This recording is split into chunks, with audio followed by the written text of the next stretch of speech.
This podcast is for educational purposes only, does not constitute legal advice, and does not create an attorney-client relationship. If you need legal assistance about a legal problem, contact an attorney. Welcome to another episode of Know Your Regulator, the podcast that inspires you to engage. I am your host, Simone Murphy, and co-hosting with me today is Senior Associate from the Bertolino Law Firm, Luana Acklin.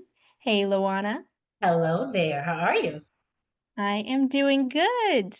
I am really excited to introduce this episode's topic. Today's discussion is all about the Texas Department of Insurance's fraud unit, what it does, how it works, and what license holders need to know to stay compliant. Absolutely. And today we have a very special guest. We have Rick Watson. He is the Chief Prosecutor and Fraud Counsel for the Texas Department of Insurance's Fraud Intake Unit. And Rick, thank you for joining us today. How are you? Great. Thank you, Simone and Luana, for having me on. I'm really happy to be here. Absolutely. We are excited to have you. To start off, if you could just give us a kind of brief overview of TDI's fraud unit. How did this program get started and how does it function today? Yeah, well, the insurance fraud unit started back in 1991. At that point, it was a law enforcement agency that was entered into the regulatory Department of Insurance. At that point, they had investigators that would investigate fraud referrals. And then beginning in 2005, they started a program where we would have prosecutors embedded into district attorneys' offices, which started in Dallas. That was the first one. And then TDI, our purpose is to investigate referrals of insurance fraud any fraud having to do with the insurance business. Wow. Gotcha. And Rick, if you can just talk to us about your role as Chief Prosecutor and how the program has evolved over the last 3 decades. Well, as the chief prosecutor, I supervise the embedded prosecutors, and the embedded prosecutors are prosecutors that are working in specific counties. We have a prosecutor in Bexar County, one in Harris County. There's typically two, but we have just one there right now. I work the Travis County cases that come into that office, and we have a prosecutor in Tarrant County and one in Dallas County. And what that means is being an embedded prosecutor, what we do is we're sworn in like any other district attorney, assistant district attorney, but we only work on specifically for the Department of Insurance cases. But also as the Department of Insurance, we also help other counties as well. I mean, I think we've helped out multiple counties, the U.S. Attorney's Office. We've helped them out with, subject matter expertise in insurance fraud. We've also worked in Collin County, Kendall County, Swisher County, and like I said, the U.S. Attorney's Office providing expertise in Texas law for insurance fraud. Oh, wow. That is great. Specifically, what are some of the milestones or achievements that the fraud intake unit they've seen since its inception? Well, the fraud unit, like I said, has been started since 1991, and it has consistently grown as far as the amount of referrals that we get. And since we've added prosecutors, we've went from one prosecutor up to 6. It's fluctuated some. At one point, went back to 1, and that was only me. And then that was during COVID. We had some people leave, but so we're back up to 6 now. And we're trying to hire another one on top of that for Harris County. But the biggest milestone is just the amount of cases or referrals that we can work and that we can look at. I mean, every year it just gets exponentially more of the referrals that we get. And so the way it's set up is under 701 of the insurance code, the commissioner is given certain rights. And as part of that code is that anyone who suspects insurance fraud has to report that to our department. It's reviewed by a couple of analysts. A law enforcement person looks at it, and then if they feel like we should go further, it goes to a supervisor who then looks at it. And then if it warrants being investigated by an investigator, that is done. And then if it's appropriate to send it on to a district attorney's office, and then we do that as well. And some of the numbers back in the fiscal year 2020, we received 14,180 referrals that 1 year. Yeah, and in this past fiscal year of 2024, we received 20,356. So yeah, every single one of those is reviewed by an analyst, and then the appropriate ones are moved on. And another milestone is over the last 5 years, we've collected $96.7 million has been court ordered in restitution based on the cases that have been prosecuted through our investigator or our prosecutors and through the U.S. Attorney's Office with our help. Wow, that's huge. 97 million? Yes, 96.7. It's a lot of fraud going on. Yeah. Yes. I kind of want to ask to piggyback off that answer. This uptick in the referrals, do you think that is, why do you have an idea of why that might be? Do you think that people are just a little bit more aware of what fraudulent activity looks like and how to report that? Well, I think there's always going to be with the growth of the population of Texas. That's huge. Mm-hmm. And then, I mean, I've read studies where they've talked to young people, like millennials, and they asked them, it's like, well, is insurance fraud wrong? A lot of them said no. The majority of them didn't think it would even be a crime to lie to an insurance company, about a material misrepresentation about an insurance claim. So I think it's more of awareness and Mm-hmm. also the population growth. I mean, and under the law, it's required, if you suspect insurance fraud, you're required to report it. That makes sense. Yeah. Yeah. Well, I'm sure that within, these last 30 years, there's been a lot to see, and maybe more than just once or twice. Can you talk to us about the most common types of fraud that your team investigates? Well, I've been a prosecutor now for a little over 25 years. And most of that has been white collar crime. The very first felony trial I ever tried was in 2002, and it was in an insurance fraud case. And it was someone who claimed his vehicle had been stolen when he abandoned it at a shop and just didn't go back and get it. Called the police, said it was stolen, reported it stolen to the insurance company. Yeah, that is like the basic kind of a case that we get. I mean, a lot of times the fraud that we get are people filing false claims about their vehicles or about their home, or saying that they were injured in an accident when they weren't. We get a lot of cases where people are forging documents and sending those in support of a claim. And when the insurance companies do a bit of follow-up, find out that these things are completely forged. And that's on the insured side. On the insurer side, we get cases periodically, well, fairly regularly, of agents or adjusters who have done illegal things, committed fraud, taking money for policies and never remitting it to the insurance company, forging documents, going in and getting checks on an active claim, writing checks for their own personal use. I mean, it's a wide gambit. I mean, it's anywhere from $2,500 is the level that makes it a felony here in Texas, up to, we've had some that are millions of dollars. Wow. Yeah. That is eye-opening, to say the least. Mm-hmm. Rick, you said something that was very interesting to me. You said that you've collected, your unit collected almost 97 million, and you also mentioned the U.S. Attorney's Office. So does your unit work with the federal government? And if so, how often?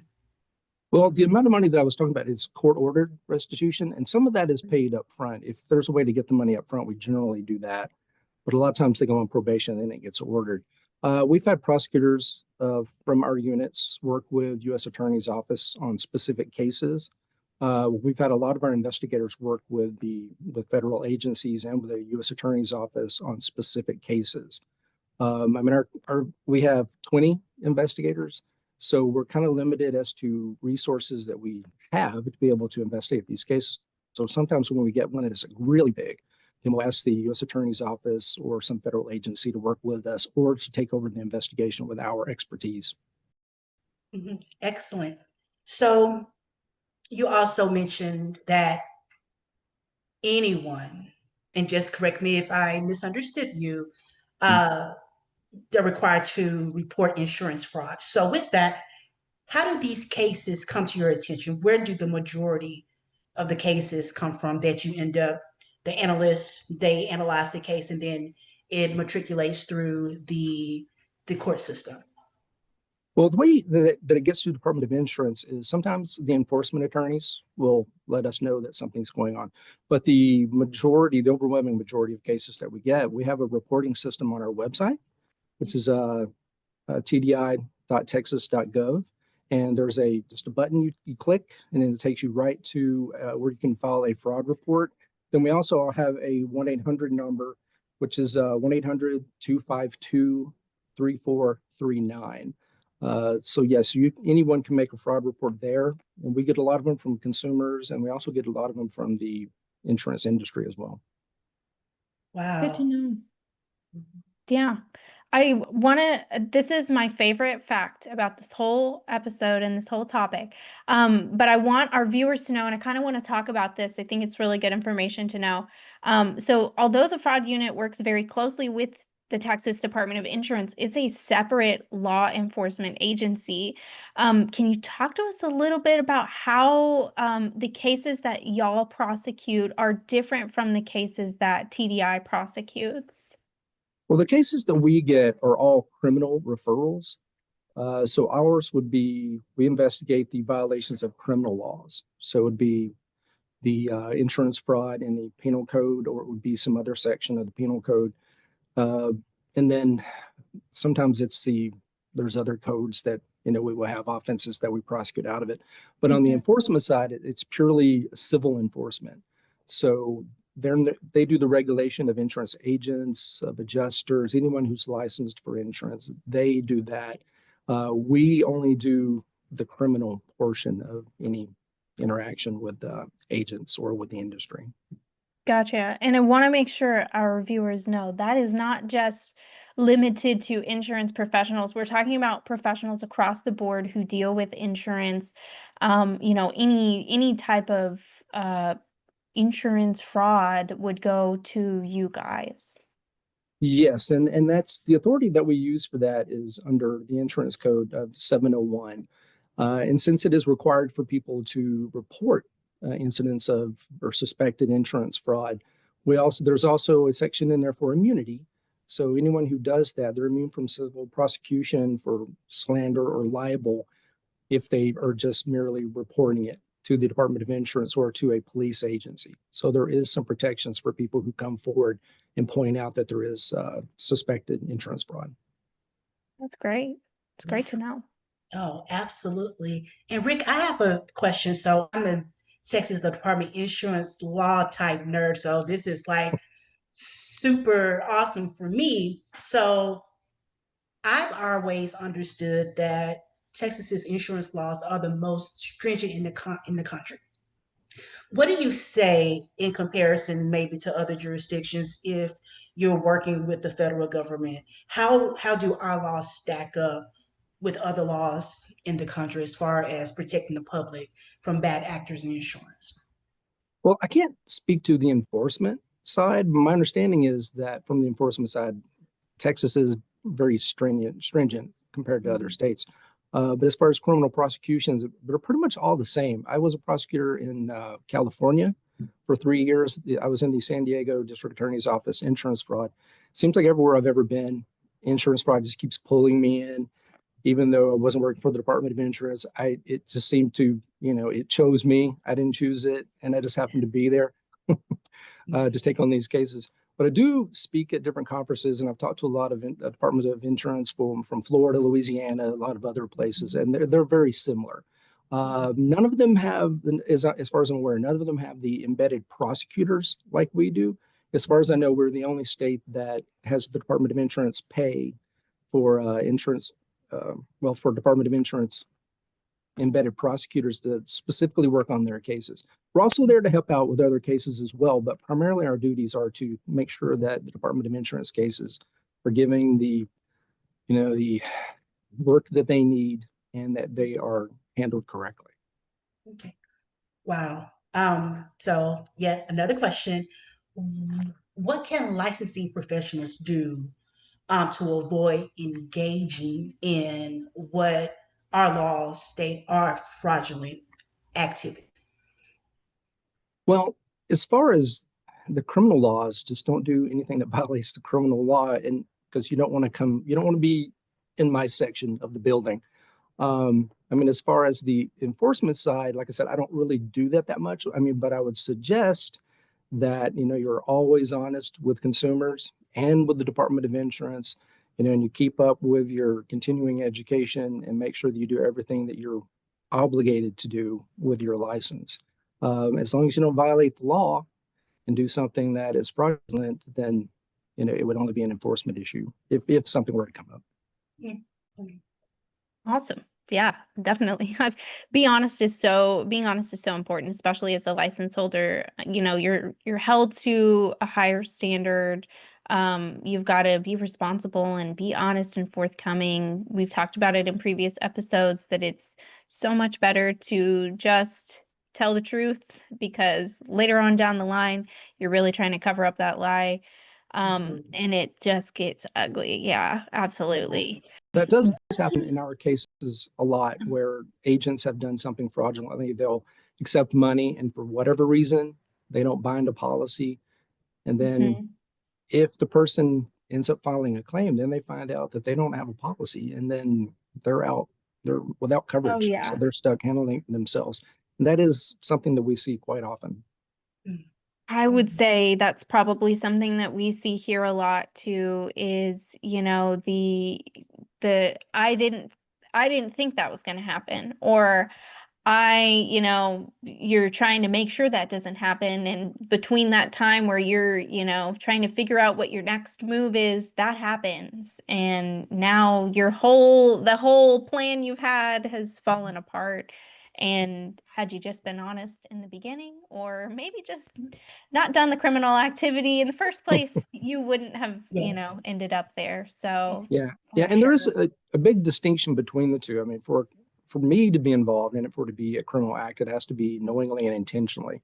So if someone Mhm. just makes a mistake and it's something is inadvertent and they didn't intend to do, yeah, that would not be a violation of the criminal law. That would just be something on the enforcement side. Yeah, and that would be really determined within that kind of investigative period, right? Where you guys first get that referral, and then you're kind of taking a look at it and determining, I guess, whether it was or wasn't, intentional. Yeah, and out of the 20,000, I think that we got last year, I think only around 100 of those ended up with criminal prosecutions out of the 20,000. That's Oh, wow. awesome. Yeah, for Yeah. various reasons. Oh, well, That's that's super good to nice. know. That's great. Yeah. Well, we've talked about it a little bit so far in this episode, but I really want to drive it home. What can a license holder do if they suspect fraudulent activity in their industry? Well, the main thing is if you suspect that there's any kind of fraud, report it. I mean, contact the Department of Insurance by the website or by the 1-800 number that I gave, and report that and document it and make sure that you're making us aware so that we can investigate that and see if there's anything that can be done. I mean, that's the main thing. And always be honest with your with your consumers. That's the thing that I would tell everyone. Yeah, great advice. Yeah. Absolutely. Well, thank you, Rick, for joining us this Oh, you're afternoon. welcome. And congratulations. I think the fraud unit celebrated its 30th anniversary? 20th of the embedded prosecutors. Gotcha. Okay, yeah. So, Yes. well, Yes. congratulations to the fraud unit on its 20th anniversary of those Oh, embedded thank you. prosecutors. It's very Thank you. cool. Yeah, we have a Yeah, very, very good team right now. And I stepped in as the chief and fraud counsel at a good time. good, We have a good. great team and everyone is doing a really good job. Well, that's fantastic. Thank you guys for protecting us Texans and keeping our industries clean and free of fraud. Before we let you go, I do want to see if we can get maybe some final advice. What would be your key piece of advice for our listeners? Well, for anyone who's licensed, is like I mentioned before, just make sure you keep up with continuing education to make sure on top of what the latest laws are, what the latest regulations are, And if you see fraud, report it. Yeah. Yes, absolutely. See something, say something. Yes, ma'am. Yeah, excellent. Thank you so much, Rick. This was an excellent conversation. Oh, you're welcome. Thank you for inviting me. I really enjoyed this. You are so very welcome. And thank you to our viewers and listeners for tuning in. To learn more about TDI's fraud unit, you can visit tdi.texas.gov or visit the link below in our description. And for more information on the ever-evolving landscape of professional regulations, you can visit our website, also linked in the description below. Until next time, stay inspired and continue engaging with your regulatory agency. Know Your Regulator, the podcast that inspires you to engage.